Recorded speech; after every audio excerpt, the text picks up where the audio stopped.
Welcome to the first edition of Maverick Multisport TV.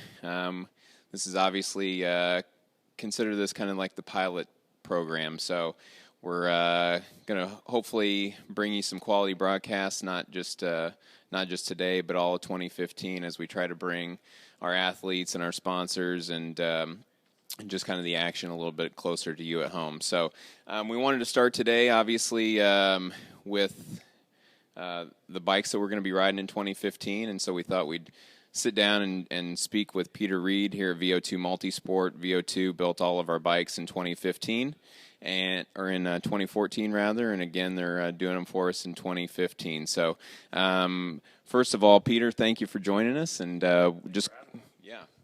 So on the 2015, we're riding the Argon 18 E118 next. We rode the Argon 18 E118 in 2014, and one of the biggest things that they've changed in 2015 is the front end. Do you want to, since you've been building these all day in the past couple days, do you want to kind of elaborate on what they've done?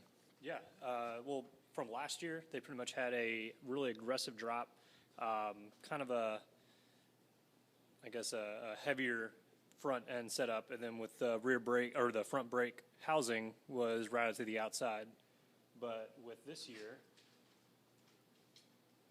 let's swing around this way. They went with a cleaner base bar, a lot more easily adjustable front end, and then the main thing too that you can see from the front end, there will not be a brake housing that will be on the outside. It is completely internal in the nose of the front end. Okay. Let's turn that a little bit so they can see it. See the front end there. Obviously, you can really see that they've cleaned up the front end here. No, you can't see any of the brake like last year, and definitely cleaned up a lot of the wires. So one of the things that we've made a change to, we were riding SRAM in 2014. This year we're going to be riding Shimano Di2. So how does the Di2 system really change up things from just going with the mechanical?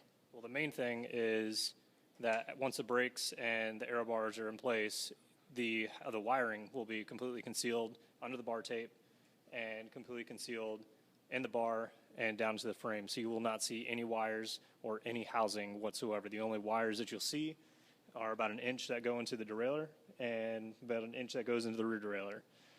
Then basically up at the front there'll be a cap that will completely conceal everything. Really nice integration that Argon definitely did this year. Okay, very nice, very nice. As far as from a mechanic standpoint, running Di2 and kind of from a maintenance perspective, how does that change things up? It's pretty simple. I mean, with Di2, it's pretty much like a plug and play. I mean, you just unplug it, make your adjustment, and plug it back in. What'll be really nice for John Cobb when he does the fit is that basically making any kind of adjustments to the stack or the swivel that they did, and that was a new upgrade that I liked. It pretty much is undoing it, adding the stack, and then just rerunning the wires down into the bar, which is a lot simpler now after building 6 bikes. Yeah. Okay. Like Pete said, he's on build number 6. We've got 6 pros that are going to be riding the E118 next in 2015 for us.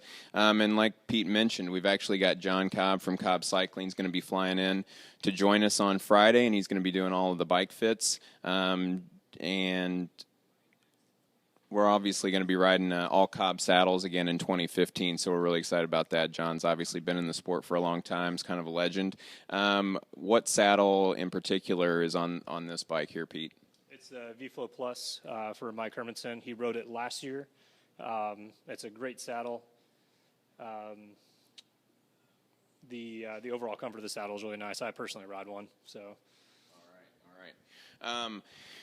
Again, coming back in 2015 to the team is Rotor Bike Components. They make power meters, chain rings, chain catchers. We're going to all be riding Qrings or QXL rings, and Pete's got the QXL ring here.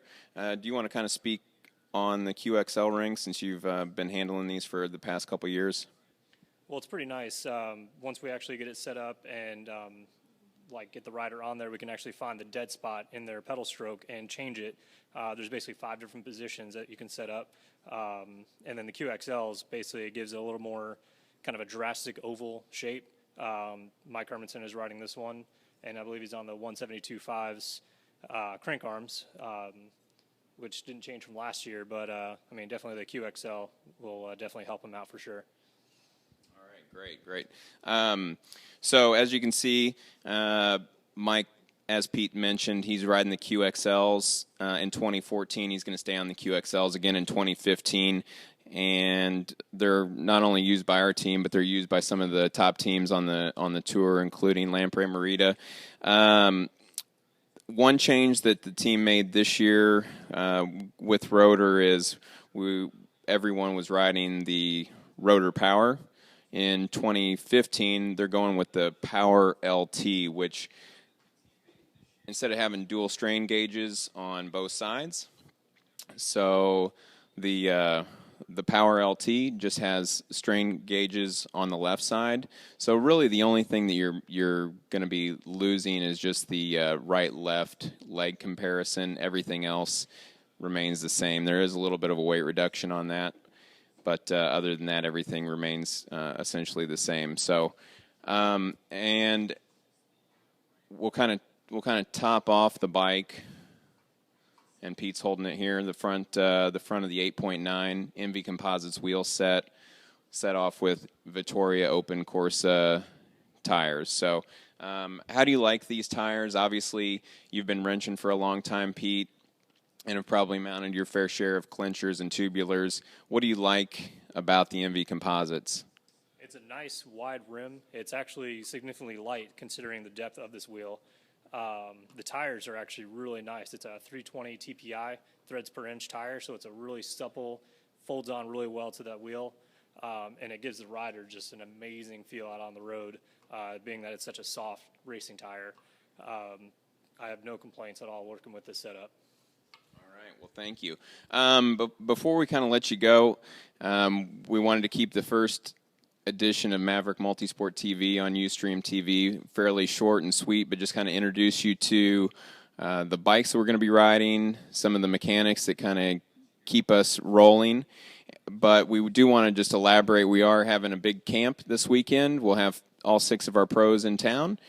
John Cobb will be joining us from Cobb Cycling to do all of our bike fits. Alex Bach from Team TBB and Cobb Cycling will also be joining us. Christy O'Hara from Rotor Bike Components will be joining us to do all of our spin scans and Qrings setups. And we'll have folks from Infinite Nutrition, Swiftwick Socks, and Primal Sport Mud with us as well. We will be having an open event on Saturday evening that's free to the community.